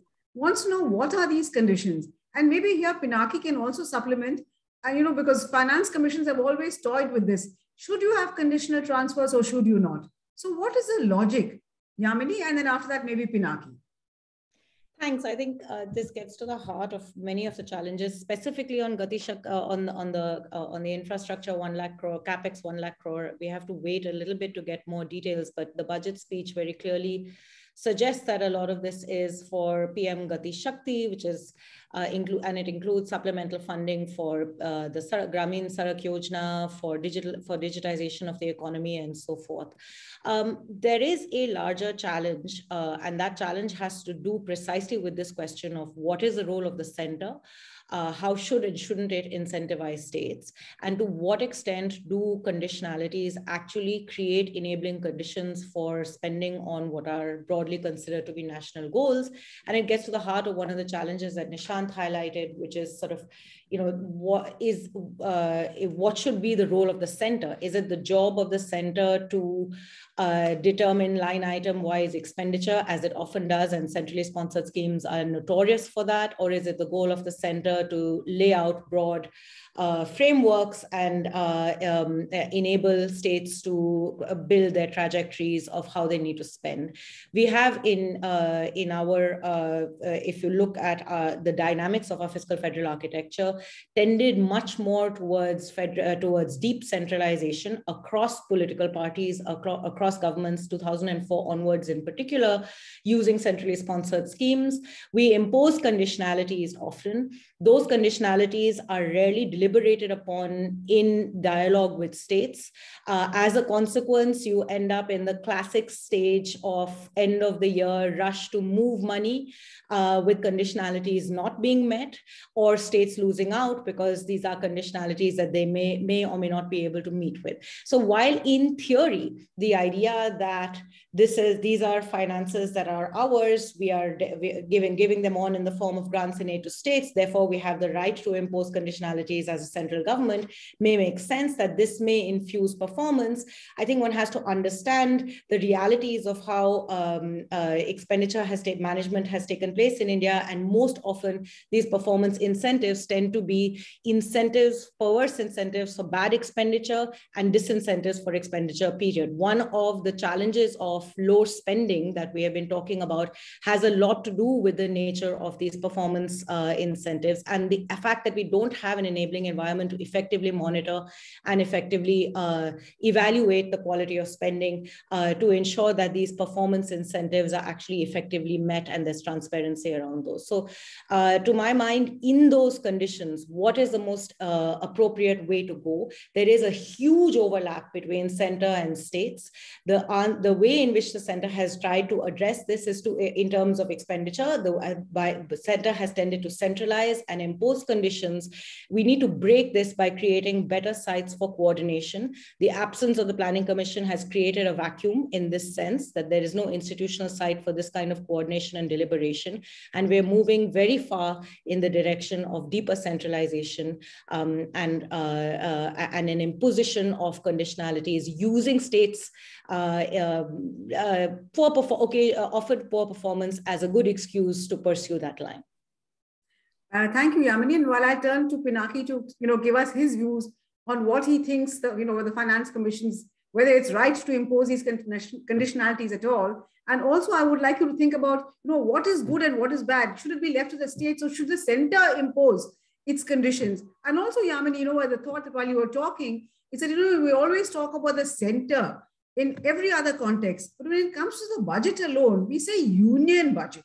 And actually, that's how the Constitution says that India, that is Bharat, is a union of states. So it is very interesting that only in the context of the budget do we call it a union, and everywhere else we refer to it as a center, which somehow gives the impression that is numero uno, and the states are somehow subsidiary. But let me ask you what your thoughts on that subsequently. But meanwhile, if Pinaki can just tell us, should the Finance Commission impose these conditionalities at all? Pinaki. Yeah, thank you. I think on conditionality, there are three important considerations. One is the macro number. And if we look at the macro number and the data of transfers to the states after the 14th Finance Commission Award, and the same share of tax devolution continues in the case of 15th also, the unconditional transfer is around 70% of the total transfers. So the money that goes as conditional grants, that is around 30% of the total transfers. Now, whether it should be 30 or less or more is something that's a matter of judgment. And also, what are the national priorities the center think it should intervene in state areas. So areas that are in the functional domain of states. So, and there the argument is that you should do, as Nishant pointed out, I think you should do which has got externalities. So if there are cross-state externalities, certainly that should be done by the center, because state won't have interest in such expenditures. And so that is where the consolidation of CSS comes in. But in overall macro number, if you look at, the large part of the money goes as untied transfers to the state through the tax devolution. And I also wanted to inform that this structure hasn't changed if we look at both 14th and the 15th Finance Commission's report. On the question of center versus union, I think it's a very interesting question. I think it's union of states, and if we look at our expenditure, 2/3 of the expenditure, if we take out the social sector expenditure or aggregate expenditure, is at the state level. So historically, so the point here is that though we talk about quasi-federal system, center, and all the time we don't talk about union, but I think it's a highly decentralized federal system, and when 2/3 of the expenditure is happening at the state level, so reform in CSS is very different than centralization. I think there are two issues to it. One, we need to reform CSS. And at the same time, we probably don't need one-size-fits-all CSS in the entire country. So you may need a CSS, which is very important for Bihar, but you need a very different kind of CSS in Kerala. So those kind of flexibilities in design are some of the important issues that we need to discuss. Probably that is where the CSS reform should happen, apart from reducing the volume. That's my take on centralization and decentralization. Okay, thank you, Pinaki. In fact, I have another question on the precise issue of centralization and decentralization. And this is from Subhama Bhattacharjee. And I'm sure it's going to set the cat amongst the pigeons among all of you over there. He says the Tamil Nadu finance minister has actually suggested decentralization of direct tax collections. Why only GST? Why only indirect tax? What is the panel's response? Can we do something like that? The US does have it. Can India do it? Pinaki, let me ask you first, and then maybe I'll turn the floor over to the other participants. Well, it's a very interesting question, but agricultural income states can tax. And states haven't taxed agricultural income. So now if we say that the income tax power, we should have, different income tax rate across the country, I think it's a very complicated issue. I don't have yes or no answer, but its negative implication will be it will have huge tax-induced migration of people from lower tax region to the higher tax region to the lower tax region, and that is one of the reasons why it is kept at the central level. So there were discussions about states piggybacking on income tax, etc. I think these issues need to be examined. There is no clear yes or no answer. Oh, absolutely. You might see more such migrations. In fact, you might see some of the people shifting out of Bombay to God knows where they would like to go. Perhaps some of the other states would offer, concessional taxes. But let me see if there's any of the other panelists, would they like to take a try at this? Sorry. Decentralization of direct tax collections. Yes, Nishant. No, not on this, because this I agree with Pinaki. I think this is you don't want, see, with direct taxes, you don't want a race to the bottom. I don't think even if you allowed Indian states to tax, given the disparity in the economic activity and the kind of economic activity, no state will tax. Because the ones who, if they start taxing, you have a problem. Right? Because most states can't tax, they anyway lose people if they don't want to lose more. And the ones who receive them wouldn't want to tax because they don't want to lose out to the other states. So I think there is a race to the bottom. Even if you allow them to tax it, it won't happen. So Mythili. Yeah, sure. Sorry, okay. So very quickly, we just talked about that tax collection is limited, whether the center does it or the states do it. And we talked about the need to collect, meanwhile, until this ratio picks up and it moves very slowly, non-tax revenues, which means privatization. And I wonder whether this is something that the state should be doing more. Privatizing the assets owned by the states. A second quick thing is, Mythili, you may remember that you anchored this show at NCER, where Tamil Nadu's finance minister raised this point. So maybe you have a better answer to the question than any of us. Mythili, can I come in? Yeah, sure, please, Yamini, come in. Thanks. No, I think you have set the cat amongst the pigeons. And I broadly agree with both Pinaki and Nishant on the question of direct taxes, and particularly the issue of regional imbalances, which is going to create a problem. But I think this also highlights both what Pinaki mentioned, agricultural taxes, Poonam talked about asset monetization. This also raises a very important issue on the centralization, decentralization tug of war. And I want to say two things here that relate to the earlier discussion that we had as well. One is that at a very foundational, fundamental level, I do not think that there is a consensus in India about what level of function should be performed at what level of function, at what level of government. And as a consequence, you end up having a lot of overlap between what the center should do and what the states should do. Sometimes this creates a happy consensus. When things were good, states used centrally sponsored schemes to substitute for wages, which were coming out of their pockets. And when things are bad, states find themselves with a big fiscal hole, particularly because a large amount of expenditure that is not core wages and liabilities for all of these social sector expenditures, a large part of which is actually what states spend on, comes out of centrally sponsored scheme budgets. And you want the money, but you don't, but you also don't want it to impose on you. And when the money starts getting reduced, it does have a significant impact on the state's budgets. The problem is that there isn't a site or space for negotiation and discussion. The National Development Council with those 5-year plans, I'm not advocating to go back to it. Those were deeply problematic and deeply centralizing, but the absence of it creates a lot of unpredictability, a lot of uncertainty. It also allows for a very easy blame game. I'm not spending on health and education at the state level because the center is not giving me money. Center will say I'm not allocating money because it is for the states to do. And you end up creating a political economy context in which accountability and blame can be pushed back and forth. And we see that football taking place consistently. The center has also indulged, even though tax devolution, as Pinaki rightly pointed out, is a larger proportion of money that goes to states, which is completely untied.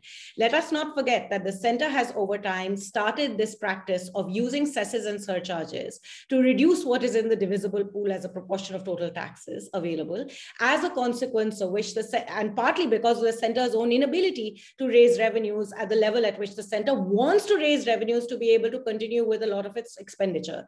So that again creates a context in which you break down, the availability of total resources reduces, and you open up the space for this centralization, decentralization tug of war narrative. And each of these are complex issues, but they do need to be discussed and debated in the context of our overall public finance management system and public finance reforms. And it addresses all, and it links to the macro fiscal consequences of centrally sponsored schemes that Pinaki was talking about. In an ideal world, the center should identify broadly what are national goals. And then, as Pinaki and I were discussing on the side, this should be devolved to states. Let states figure it out and let the state's political economy work this through, rather than the center deciding line item by line item where you should build a school and where you should build a health center. Two last points while I have the floor, because I know we are running out of time. One, on education, I think, Nishant, I do disagree with you on that on two counts. One, right now, at this moment in time, we have seen a large push of students away from private schooling back into government schooling. The so-called expansion of the school education budget under Samagra Shiksha is primarily going for online schooling. Children are hopefully coming back to school after 2 years, hopefully without any breaks. There's going to be a huge input required for remedial training, which will not come from One Nation, One TV. It will come from actual teacher-student interaction. Vacancies need to be filled. Remedial training and teaching needs to happen. This needs serious investment. We can't take this as lightly as we are. The long-term consequences of this on our economy are going to be significant. We have ignored this problem, and that's a huge hole in our response to the pandemic. On NREGA, I think it's important. Yamini, can I interrupt? Yeah. Because I think we're almost at the end of time, and I just do want to ask Nishant one question, because he's the only panelist who's got away without any audience questions so far. So this is the last question to the panelists, and this is from Inamul Haq, and it's addressed to Nishant. He says, does the budget address the issue of employment as claimed by the government in various post-budget briefings? Nishant. Sorry, what was the question? This is the issue of? Nishant, see, you clearly thought you were going to get away without any questions, but there is a question addressed to you. I missed the key word in the question. Sorry, get away with that. This is from Inamul Haq, who's from Right. Business Kashmir. He says, does the budget address the issue of employment as claimed by the budget by the government in all its post-budget conferences? Does it address the issue of employment? Very quickly, because we only have 3 minutes left. Yeah, well, so I'll give the easy answer first. I think that if you increase any kind of expenditure in the budget, capital or revenue in the way they have, then you are going to create some direct jobs. And actually, again, I will repeat the fact that construction is now one of the only activities that has, in India, still has low productivity, which means that if you spend 1 rupee on capital, you still spend a substantial amount on hiring labor. You don't do that in manufacturing anymore, and we certainly don't do that in services. So that expansion is going to create some direct jobs in the near future. Again, that depends on what we are able to spend, right? I'm not commenting on that. I'm commenting on the budget. If it says we will spend 1 lakh crores, then I think they are going to create some jobs. I think the problem of long run jobs, I am going to repeat, and here I do agree with Yamini. I don't think the problem of long run jobs or employment issues can be addressed through a budget. If you look, India doesn't have actually information to do this work. But if you look at what has happened over the last 20 years of automation in the first wave, and then there was, with computers, and now with AI, the second wave, what happens in most developed economies is you lose the mid-level jobs, right? So you have a lot of low-end jobs and you have a lot of high-end jobs, and you lose the mid-level jobs. That's going to happen here as well. That's going to happen at the high end. And we anyway are not creating jobs at the low end, right? You can see what is happening where if you have used over 2020 and 2021, if you used to interact with a live person on customer support, you now do it with either a chatbot or you do it with an automated AI system. So we are already seeing a lot of these things, changes taking place, and they will keep taking place. So it cannot be addressed in a budget, but I do agree with Yamini that there is a lot of movement back towards government schools. Unfortunately, we don't know how much that is. I wish we had the informational reason. DICE is there, but we don't collect the data in real time. I don't know why DICE is about 2 years old. It's an automated system. It's supposed to collect information today. Absolutely. We're always struggling. Data is not very useful, right? So absolutely. Yes. I would love to give all of you a last, minute to wrap up your discussions and your points of view, but I'm afraid we've run out of time completely. All good things must come to an end. And we've actually run out of time, something I did not think was possible when I was told that the time was 2 hours. So let me thank all our panelists, Yamini, Poonam, Pinaki, Deepak and Nishant, and all those who worked tirelessly behind the scenes to make this a success. And last but not the least, our very lively, enthusiastic audience who participated. In fact, I have so many questions that I still have not been able to throw at you, but maybe they can address these to you directly if you don't mind. Thank you once again very much to all of you, and a good night to all of you on a weekday. I don't think it's fair to keep anybody beyond 8 o'clock. Thank you very much once again. Thanks to you, Mythili. Thank you. Thank you, Mythili. Thank you all of you. Bye.